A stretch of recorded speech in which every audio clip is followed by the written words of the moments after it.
Welcome to West Virginia Uncommon Place. Today, I have a special guest with me. Her name is Amy Banton. Amy Banton went to school with me during middle school years up until high school. Um, she is one of few people. There was a group of them. Not going to name last names. I want to say there was an Amy. There was two Kristens. There was a Christina, and then there was her ultimate personality with her, which was Audrey, and Beverly too. I'm sorry, I forgot about her. Beverly, don't hit me. This group, I went to school with these young ladies, and they were eccentric. It was something about them. They had like a vibe to them. They were nice to everybody else around them. Never heard them say a harsh word. They may have did that in the locker room or wherever, but this group of young ladies, they not necessarily hung together all the time, but they were always in set groups. It may be three of them, might be two of them, might be four of them. And the one thing that's distinctive to me about Amy and a few others, they were in the marching band with my sister. My sister was a drum major pretty much from the time I think we were in seventh grade until we got into ninth grade. Correct? About that one, I think. So let me introduce you guys. How are you doing, Amy? I'm doing great. Thanks for having me. Okay. Now, I'm glad to be here. another aspect of Amy is versatile. I actually had to make a list of this. You all have to excuse me. I carry a little notebook when I'm on the go. She is a photojournalist, a writer, a news editor, a news producer, a talent recruiter, an outreach specialist with animals. Basically, she is everything under the sun. The next thing you know, she's going to produce her own brand of Sunny Delight or something. I know. And my main reason, what'd you say? I was like, my resume is a hot mess. You got a lot of talents. And another thing that's very captivating about Amy is that Amy takes pictures and Amy puts captions out there. An internal struggle that we all deal with is mental health. It's something that people treat as taboo. Like, oh, somebody should feel a certain way and we shouldn't do anything about it. Or when people are having high times, let's ride the waves with them. But when they hit those low tides and they hit the beach, let's kind of cast them to the side. But one unique thing she does is she takes pictures of her husband, of her cat, and the nature that she's around. And she's a transplant to North Carolina, South Carolina, correct? I'm in North Carolina now. I went from Virginia to North Carolina to South Carolina to Tennessee, back to North Carolina. Right. So you're a transplant. So basically, I'm a football follower. So basically, you just went to the SEC for a little while, then came back to the ACC. Yes. All right. So that's how that works out. So, Nice. So Amy, here goes my first question. And everything that I do on here, we do it organic. I would like to ask you, when did you decide to start inspiring people? Like what age? When did I start wanting to? Oh, that's a good question. That's a hard question to answer. I mean, I really don't. I felt like I may have started feeling that in high school, especially with like drama class, and just interacting with. I was not good at drama, by the way. That's one talent I don't have. I was pretty terrible. I think one play I was a stagehand, and I don't know if you remember Miss Wilson. Yes, I do.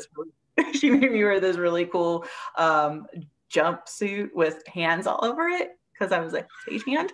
So, but I think just from that and marching band but honestly, I think I really started having wanting to influence or inspire people in college because that's when I got involved in the school newspaper, especially at Randy Mack, which is now Randolph College because they went co-ed. Okay. And so we had to write some difficult stories in that situation for the student newspaper. And then I also started freelancing with a local newspaper called the Lynchburg Ledger. So that's when the first time I got in print and I kind of got addicted because I learned very quickly, like, because this is why you have this podcast, everybody has a story. I don't care who you are, someone has a story. Right. And I was like, I want to tell those stories. And I was fortunate enough after college, I got to continue doing that.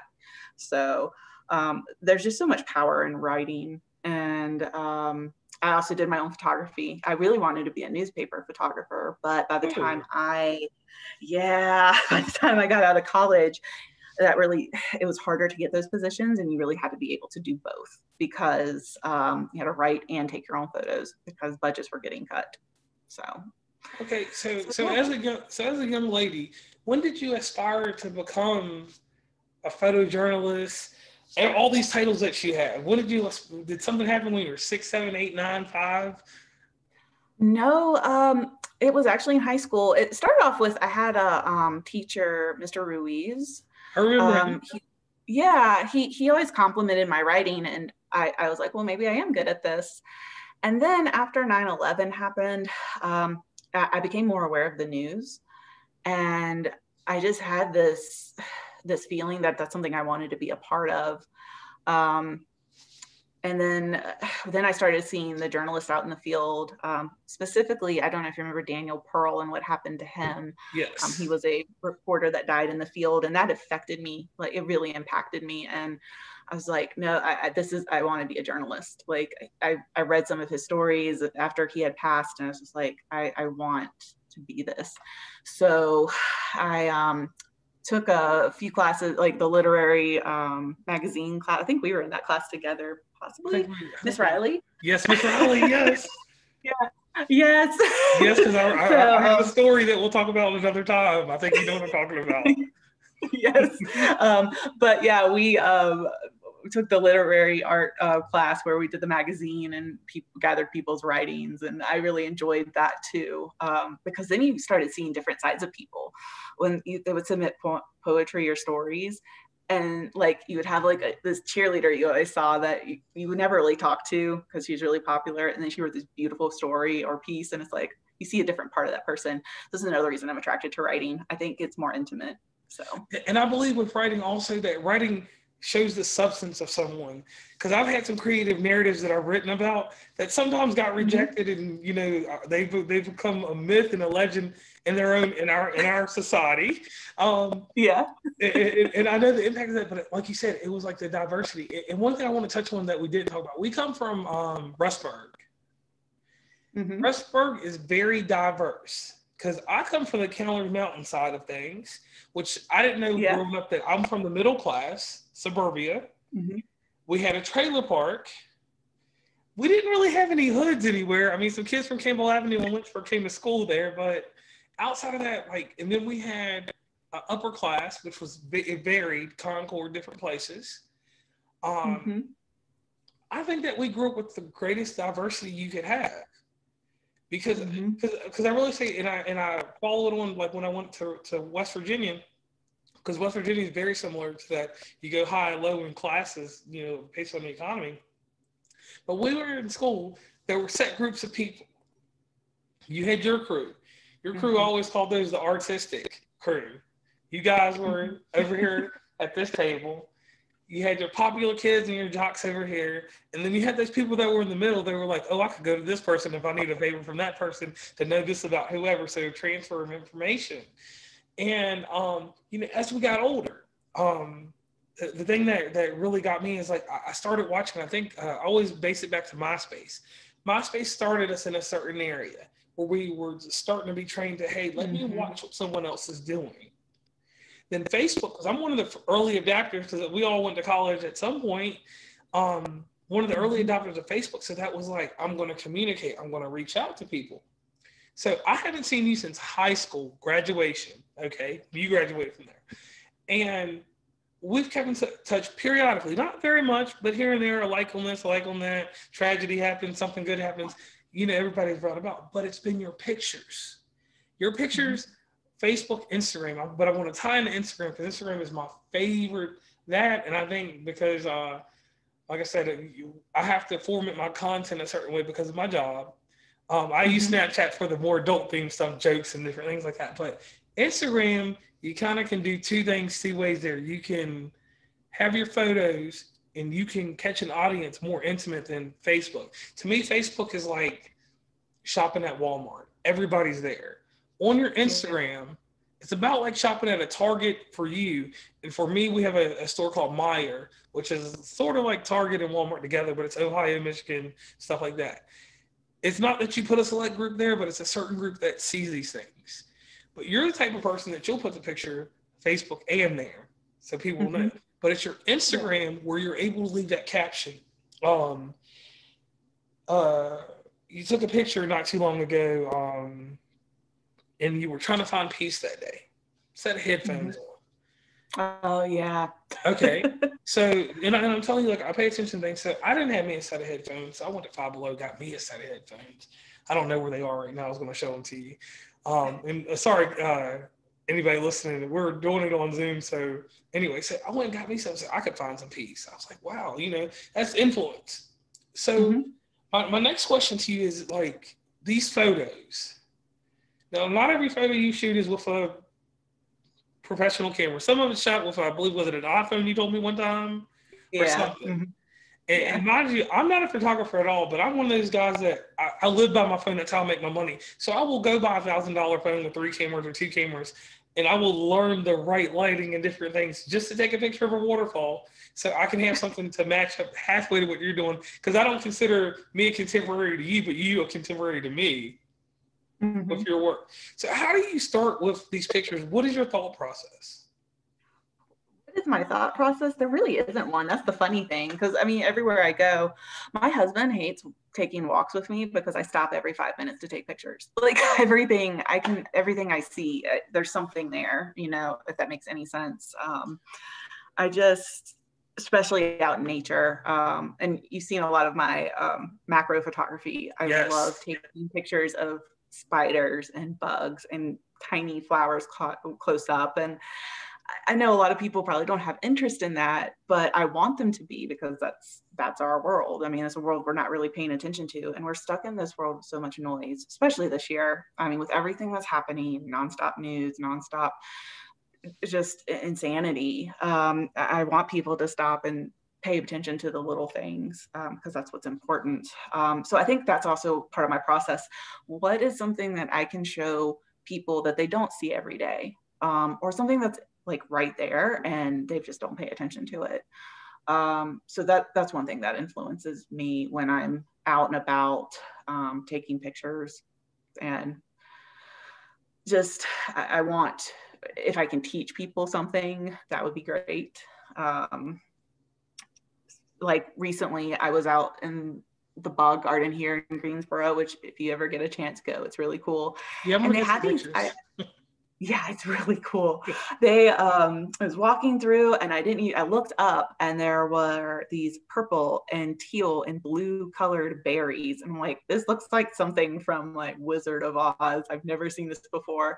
And I took a picture and I researched it, and it turned out to be China berry, which is a invasive species from Asia, but I had no idea, and it was really cool. And it's just also like colors that you don't really see in nature, so I was like so excited about these berries, but yeah, I think I just like to take pictures of things that people don't see every day, and occasionally I do the selfie, but it's my face. Yeah, but the selfies, let's go into that real quick. You do these selfies and they're black and white, and I have to make you picturesque for people. You have this natural curly hair, so sometimes you do something different with it. You might just add water to it. I don't know. You might have a special mousse. You might just flop your hair around and it comes out.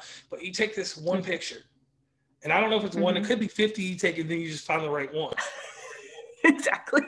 Right. So you pick the right one, and then, like I said, it's those captions you make. It's the little thing to make people think. Yeah. And that's what's amazing. And also, if you don't mind explaining to people, you have a few hurdles when it goes to taking these pictures, correct? A few hurdles, like in Like, is it maybe an anxiety thing or anything like that? Yeah, definitely. So sometimes I take pictures to make myself feel better because I don't have the best confidence. I never, and a lot of women don't, which is a shame. I think almost every woman I see, I'm like, you're beautiful. Why don't you see it? I don't see it in myself. So it's crazy. I think that's just a wonderful part of today's society, that we can't see our own beauty. And sometimes when I take a picture, I feel like I have more control of the situation and to show people who I am, if that makes sense. Yeah, that does make sense. But yeah, and I mean, and I do sometimes if I'm having a rough day, I'll take a rough picture and share it, because I do have anxiety and depression, which is very common. I think that's becoming more common in our generation than ever. And sometimes I wonder if social media comes into play, a lot of the pressures that we face at work daily, and just life in general. And I know this year in particular has been very difficult for a lot of people, just with everything happening. So sometimes I don't mind. Sometimes I get anxious just, posting those things. But sometimes I feel like it's necessary so people know they're not alone. Like, you're not the only person feeling this way. So, I mean, you're Wonder Woman. Like, it takes a lot of power because, like I said, you deal with tons of people like I do. So you see so many facets of things, and I say I see 112 shades of anxiety. I see that so much with what I do because I have people that I have to move into leadership, blah, blah, blah. But even doing this interview right now, like, you're just right there with it, And my thing is that like, just with everything that you do with the photos and stuff like that, like, I know it's been some times, like I had a little incident happen last year. You posted a few pictures and I didn't mention it to you or ever say anything out of the way to you. Like, they kind of touched me because I wouldn't necessarily, I'm a very chipper person and I have one of those high self-esteems. I got that when I was like 3. So that's awesome. I really got taken down probably about 100 levels, but it was a few pictures, and I want to say it was 4 or 5 because they were back to back. Don't go back through your Instagram and look, but they were back to back. I was like, man, this is going to make me stay positive. I've got to do more for more people in the world. I can't just stop for myself. So I always wanted to thank you for that because, like I said, we talked earlier off the script that you never know what kind of impact you have on somebody until someone really tells you. And that was just awesome. That's one of those things. Like, so I got to ask you this, and I'm probably asking this question in vain. When did you decide to start your social media campaign to help people with anxiety and depression? I think that was really when I was living in Aiken, when I was fully into the journalism world, and I was really facing a lot of anxiety then because honestly, that career is tough for people with anxiety. It's tough. You're dealing with a lot of personalities and sometimes handling some really hard news. And I realized in myself that, yes, I had a problem when I went to the doctor, and that's when I got my, official diagnosis.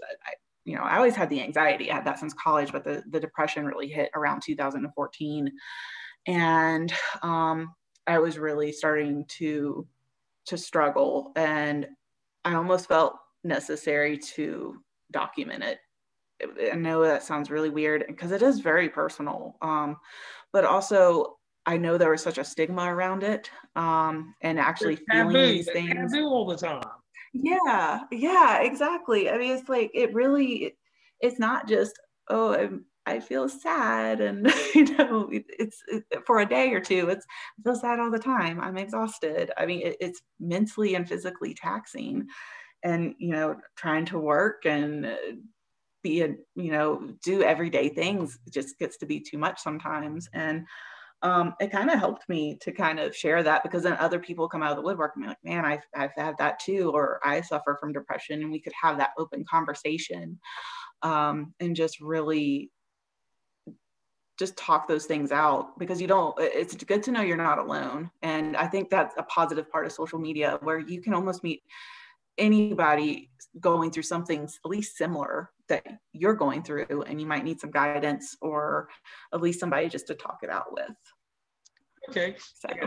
And the way that I feel about what you said, your release is a release for someone else. And something I took from you too, because like I said, it's kind of like I'm a fan, as we say in my community. I'm a fanboy, like, 'cause it's some things like that. The type of friendships that I develop with people, the same ones that I had with them when we were 8 or 9. I personally, actually, and I'm not doing this like you said, I'm taking a line from you. I'm not doing this for the kudos, but I will say this.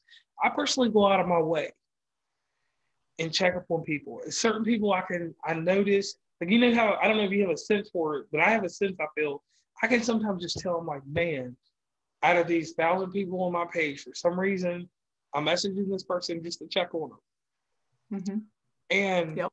I actually do, like my normal circle, and I usually grab 2 or 3 people outside of it if I can. I will call someone, I will text someone, some old school. Well, I'll try to call them, and I'll try to see if they're all right, because like this whole thing about mental health thing, and I won't make it the whole topic of the podcast, but the people not checking up on other people about their mental health, you know, we've lost classmates to suicide. Yeah. I lost a dear friend of mine. We won't mention his name because out of respect for his family, but I lost a dear friend of mine that I never thought I would lose. And you knew him too. And nobody knew what was going on. And then the next day he's gone. Yep. And like ever since then, I've tried to make it a point to just check up on people, check up on them. And I know the harsh reality is that, you know, when we do these things, it's hard to have someone check up on us because we're so used to doing it for others. How do you do that? How do you handle that part? Because that's what I need to know. How do you handle that part? How do you let people in to actually check on you when you're checking on everybody else? I'm really bad about it.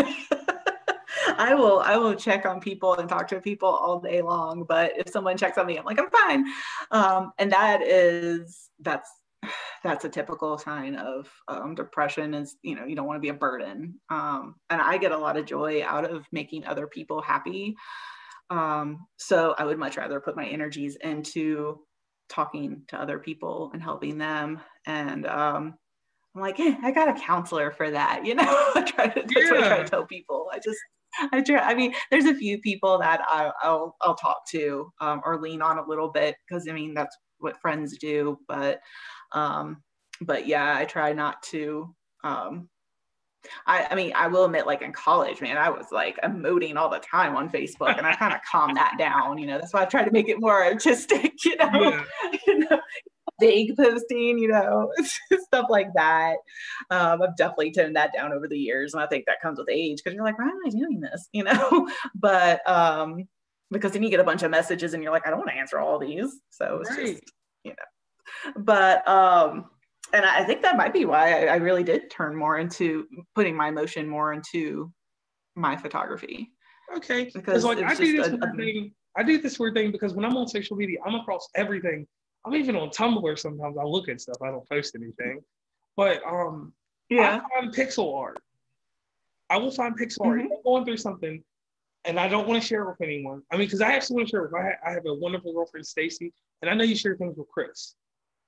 I was hoping to hear that Chris is the one you run to most of the time. Oh, I do. Yeah, I do. He probably knows me better than anybody on this planet, because he's been there for me through everything. So. And that's the great thing that people don't understand. And the one thing that I will say that I've taken from YouTube, like I said, I don't know you all from a can of paint, but I kind of see what you guys do. I lead a very private life, but I expose certain things. You guys did something at a car wash. And that's hilarious. That was hilarious. That was like, I like how you do it, because for years I exposed all my life. Everywhere I went to eat, every place I went to, you could look at JR. You're like, oh my God, this guy's out there everywhere. I was in every city in Ohio that meant something, or wherever. Yeah. And then one day, like I said, tragedy struck, and I just closed off the world. And I'm getting better about, I post certain things and different things, but like I said, Snapchat is where I throw most of the funny stuff. Because at heart, I'm a comedian, or I say entertainer. So the one thing that I want to know is, like, when you finish these photos and you're done with everything, and you know you put the laptop down on the tablet or iPad or whatever product you are, because I don't know if you're Apple or Android. That's not my business. Hopefully you're Apple. That's just a side jab. I throw it to everybody. But when you're done at the end of the day and it's 8:35 in the evening, you've closed the laptop or whatever, every electronic goes down. What's your thought after that? What's your thought after initially doing everything that you're supposed to do for the day in your head? All that mental anguish, frustration, the good highs and lows. What is the first thought that comes to your head, when your day's about to end? Lately, it's just been this sense of safety. Everything's done, and for a few hours, I can kind of be untouchable. I've been trying really hard to not get on my phone and, ignore the news and, just spend time with my husband, do some artsy craft or something. But it's a sense of relief and safety, that I'm home, I'm done. I really try to not think about work or anything until the next day, which is something new for me. Okay. So I'm just thinking, like, there's a sigh of relief, but I'm also thinking, what am I going to do next? Because I don't really like to just sit around. So I have so many unfinished crafts. It's ridiculous. Okay, so this is what I want to ask you. Is there a memoir or something that you're working on? No, actually, it's so funny when you ask me, because I was like, I don't think I'm that interesting. So no, I've never thought about writing about my life. Because, like I said, I didn't think I was that interesting, and also the journalist in me, I'm like, what if I don't remember something correctly? Well, then it becomes fiction, right? Exactly, because everybody's memory is so, everybody's memory can be so, distorted. It depends on the, the experience. I do not have a good memory like you do. Wow. So. It's a burden because I carry so many people's secrets. Now, outside of this, with your journalism, because I always like to let people plug things. Where can people find your journalism right now? If someone wants to read about Amy Banton, a writer. All right. Well, I was a writer for the Aiken Standard for years. Some of my stuff is still on there, and I write for the Greensboro paper now as a freelancer, because I've moved to a marketing firm. So I freelance for the Greensboro paper, so you can find some of my stuff on there. It's crazy because I don't have a website. Everything's Nobody on has a social website. media. Nobody has one. Really, because I feel like people have websites now. Like, is that a thing? It was websites like 15 years ago. Yeah. But I mean, I have, if you like my pictures, I might add you on Instagram. I'm kind of, iffy about strangers. I'm trying to get over that. But can I ask you to do something for the world, though? Just something. Yeah. I always ask people just some off the wall things. Have you ever thought about the pictures that you truly publicly like? Mm-hmm. Would there ever be Amy's World or Dear Amy on a second Instagram account, maybe a business account? That's a good idea. See, I didn't even think about that. I could start, that would be a good idea, kind of start my own side Instagram. Right, just so that there's pictures out there and you can poll the world and pull the world at the same time. Yeah. So, Ari, here's an interesting thing that we do in West Virginia at Commonplace, and this is something I throw at everyone. And this is the hard curveball. Not a sportsman, baseball, but here it is. All right, I asked someone one time to tell me about a talent that they had or something about them that no one knows. That's the thing that gets my show the ratings. So I had one guy tell me that he can complete a Rubik's Cube in 30 seconds. I went to New York. I will have to send you the video. Give me a day or so. I'll get it. Or maybe if I find it on Instagram, I'll just send it. I know I can find it on Instagram. I'll send it to you. This guy can complete it. He's the smartest man on earth. I mean, I don't know what kind of brain function it takes to do that, but I consider him the smartest man on earth. Might not be good at anything else in life, but he can do that. So, what are you going to tell us? What am I going to tell you guys? Oh my gosh. This seems like, because I don't have any secrets or anything. I could tell you the elbow thing, but that wasn't our yearbook, so everybody knows that. I convinced myself that I could lick my own elbow when they said it was impossible. I really couldn't. So actually, I just told you I lied in our yearbook. I can't lick my own elbow.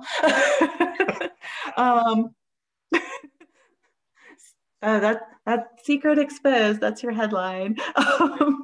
All right, because I'm glad that you didn't come up with anything wild. Because like I don't ever tell mine, but I'll tell one because I'm familiar with you and comfortable enough. I hate beets. The Aw. vegetable beets. I What am you hate? beets. Beets. Okay. Yes, yes, yes. I can't stand them. Weird thing with me is like I'm very technical to a degree Mhm. about everything. Not OCD about anything like keeping anything, whatever, but I'm very technical. So I will break down vegetables by root vegetables, this, and that. So rhubarb, parsnips, potatoes, blah, blah, blah, blah, blah. And the Yeah. beet just doesn't make my list. That's just the one weird thing about me that a lot of people that no one knew until now, unless you're in a really tight circle. Um, so going forward in life, you have the obstacles of COVID-19 and everything else. What is the next step for your journalism? I'm going to continue freelancing because I don't think I'll ever go back to it full time. Absolutely, I love it, but just the current climate, I would rather just continue freelancing. And when I freelance, I focus on community pieces and try to find stories like what you're doing, people that I find interesting. Like my last story that I did was this older couple that walks the bog garden almost every day, and everybody knows them. They're like a staple of that garden, and they're so knowledgeable. And ended up just being a really cool story. So I'm just gonna keep looking for stories like that. And I really, once things get better, I found out that we used to have a publication here in Randolph County, Okay. and it doesn't exist anymore. So I want to see if there's any way I can do something in this community to kind of highlight the people who live here. I've always liked the social media, what is it called, People of New York, where Okay. they would do that is such an inspiring page. You take a picture, a beautiful photo of this person, this profile image, and you write their story, and it's really in their words. And that's something I would love to do, something similar. I don't want to copy it because that's their thing, but try to figure out a way to just keep getting people's stories out there, because like I said, every single person on this earth has a story. They have something to share that's interesting, that somebody would read and be like, that's really cool. So, Yeah, and I get it. It's like getting someone else's personal experience out there, and that's the amazing thing about with journalism. And I see your new campaign is community journalism, and you mm-hmm. just spoke about that. So that'll be Yeah. something that I'll push hard across all these areas that I end up in. To people to go to your local newspaper, actually go buy it. Yeah. It's fun and all to read things online, but it's nice to have that physical paper and not just Sunday's Exactly. newspaper. Get the newspaper on Wednesday. I don't know about Exactly. Tuesday because Tuesday's a little thin sometimes, but I don't know what it is about a Tuesday. And you're a journalist, and you may not agree with me on this, but I used to get the paper every single day. mm-hmm. But on Tuesday, that paper was thin. I don't know if we don't have enough news from Monday to go to Tuesday, but everything erupts Mm-hmm. Monday, then Tuesday disappears, Wednesday, Thursday, Friday. And just in my opinion. And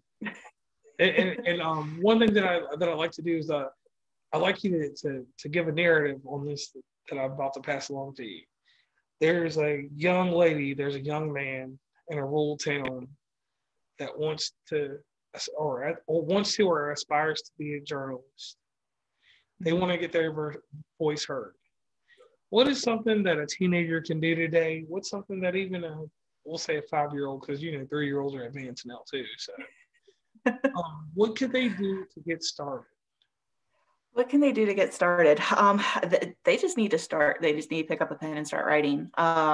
Really, I started writing just in journals, just journaling and writing. I would spend hours writing like poetry. It wasn't great, but it was something to just get my emotions out, my feelings, and also help me develop my skills. And once you get into high school, look at starting a publication at your high school. It could be a literary magazine. It could be something like we did, where you collect poetry or stories from your fellow classmates, or start a school newspaper. or if there's already one established, get involved. And just a blog, if you start a blog online, that's a good way to start getting a following. And and also reading other people's work, depending on what kind of writer you want to be. Like if you want to be in the news, definitely read the newspaper, read magazines, because there's a very specific style for everything. So okay, that was very insightful. So you right there have saved a generation. Well, I hope so. I want to see good journalism continue. So if anybody is wanting to be a journalist, please, look into it. We've got to keep a strong group of people, keeping our communities honest. So right, because like when I'm 50 years from now, and hopefully I live that long, or even just give me 40, and I'm almost on my way to a nursing home, I still want to be able to tell people a story that newspapers still exist. I don't want to have a tablet and show them what a newspaper used to look like, Exactly. And so much heart goes into that paper, I'm telling you. It does. And one last topic to talk about, because I thank you for your time also once again. Criticism. Yeah, of course. Thanks for having me. Criticism. How did you deal with criticism? Because nobody wants to talk about this. Everybody that does this, I've got many podcasts where I'm talking to people about things, and when I go to criticism, they'll get me to edit out what they say, but they'll tell me. But you allow me to keep your remarks, correct? Oh no, this is honestly going to be my favorite topic. This might be a first for you, and especially in journalism. So mistakes happen, and boy, have I made mistakes. So when I was a reporter for the Aiken Standard in Aiken, South Carolina for 5-6 years. And there were a couple of times that, it was late at night and I made mistakes. Like one time I was writing an election story very late at night. Instead of ballots, I wrote ballet. It did not. So the residents of Aiken County cast 140,000 ballets. It was terrible. And I once mixed heron, the fish, and heron, the bird up. So yeah, that was embarrassing. But I remember one time I wrote a story about a woman that got bit by a rattlesnake, or some kind of venomous snake. It was venomous, but I used the word poisonous. So, and I got a very snarky email from someone who was like, did this snake like slither up to somebody and hand them a vial of poison? Because that would make it poisonous. Venomous means, you actually, yeah. And at first I was like kind of upset, but then I was like, okay, actually it's kind of funny. When I get criticism, sometimes I take it hard. Sometimes I don't get mad at the person. I just beat myself up terribly. I've been working on that for years. Drove my editor crazy whenever I made a mistake because I was like, oh gosh, But yeah, I've learned over time that criticism is a good thing because we all have, as long as it's done respectfully. If somebody's like tearing you down, you don't need that. But if somebody's offering constructive criticism, that's only going to help you make you better. So I personally don't mind it. I would rather have the constructive criticism with my writing, even my photography. Photography, I might take a little bit more personally because I've been doing it for so long, but I would much rather hear where I could strengthen my talents. I mean, I remember I took a picture of Chris one time, and this photographer I respect so much that I worked with at WSET had pointed out like, whoa, that's way overblown, like with the light and all. And so I've learned how to better work with light. I mean, okay. So I gained something from that. I mean, I can't get mad at that. So, but you follow the same suit that I spoke with another person about. Criticism with merit, I will take all day long. Yeah, that's basically what you said. But criticism that just someone that I can find some flaw in their criticism, I will kind of just put it to the side. I'll be like, hey, this guy or this lady, just whatever. So yeah. So I'm glad, like, you're the first person that I've actually talked to that agrees that criticism is good. Because a lot of people say that it breaks them down and tears them down. And I've always said that, I've gotten more no's in life than I got a yes. I've gotten more, negative feedback then positive. And then when I get the positive, it keeps rolling in. But you need that negative to keep you grounded sometimes. Like some guy told me, he said, I put your podcast in my ears and it's really loud. I need you to fix that mic, you know? And me having no audio video training or anything beyond me carrying a selfie stick with iPhone on the end. You know, I don't care about that stuff. I throw it in GarageBand and fix it up, whatever, you know? So I got a mic, little $22 Samson mic, and yes, I am plugging Samson mics. Not saying that they're a sponsor or not yet, but whatever.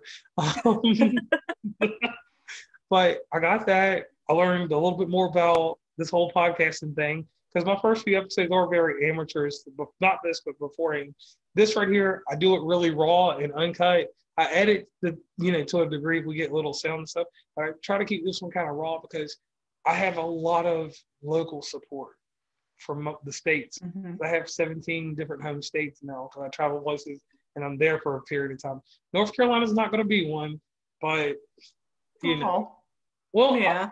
I will say this: I love North Carolina, but when it rains, the people here, their cars end up on the side of the road.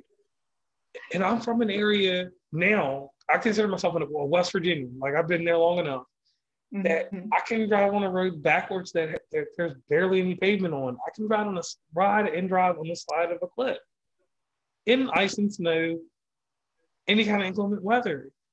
But for some reason here, not even an inch of rain, and you know what I'm talking about.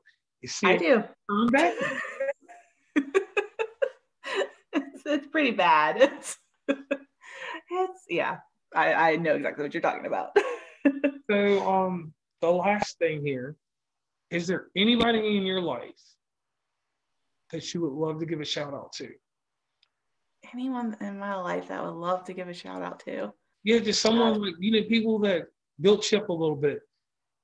Always, I'm a nerd, so I reference things to Pokemon, we're all Pokemons in the world. We had a trainer to a degree,